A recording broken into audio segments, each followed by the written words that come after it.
વર્તમાનપત્ર દ્વારા જ્યારે મને જાણ થઈ ત્યારે મેં મેયરશ્રી સાથે અને એમના હસબન્ડ વિનોદભાઈ સાથે વાત કરી.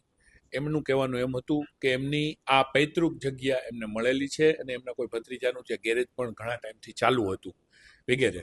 તો એ જે કાંઈ પ્રક્રિયા કરી અને એમને બાંધકામ કરવાનું કીધું તો એ સૂચિતમાં બાંધકામ ન થઈ શકે એ વિવાદ છે અને એ સત્ય હકીકત છે કે એમાં ન જ કરી શકાય.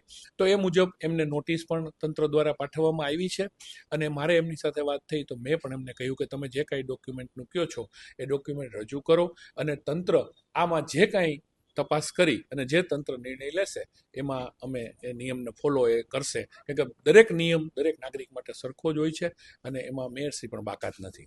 એ તંત્રનો નિર્ણય હોય છે. તંત્ર એની તપાસ કરી, તંત્રએ એક નોટિસ પણ એમને પાઠવી દીધી છે ઓલરેડી અને તંત્ર એ નિર્ણય કરતું હોય છે. સંગઠનનો એમાં કોઈ રોલ નથી હોતો અને અમે તંત્રને ક્યાંય રોકટોક કરવાના નથી. જે કાંઈ નિયમો લાગુ પડતા હશે એ બધા આમાં પણ લાગુ પડશે. પક્ષ લેવલે અત્યારે તો અમે અમારા રાષ્ટ્રીય અધ્યક્ષ શ્રી આવ્યા છે એટલે અમે એમાં પડેલા છીએ, પણ આ બાબતનું તંત્ર જે કાંઈ નિર્ણય લેશે એ બાબતનું પક્ષના મોવડી મંડળને જાણ કરી અને પક્ષ દ્વારા જે કંઈ સૂચના આવશે એ મુજબ અમે આગળની વાત કરીશું. મેં પ્રથમ પણ આપને કહ્યું આપના માધ્યમથી કે કોઈ પણ નાગરિકને બધા જ નિયમો સરકારના લાગુ પડતા હોય છે.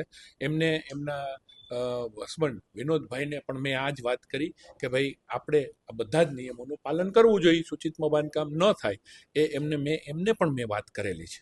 સાંજ સમાચાર ફેસબુક પેજને લાઇક કરો, વિડીયો શેર કરો અને વધુ વિગતવાર સમાચાર માટે sanssamachar.net વિઝિટ કરો.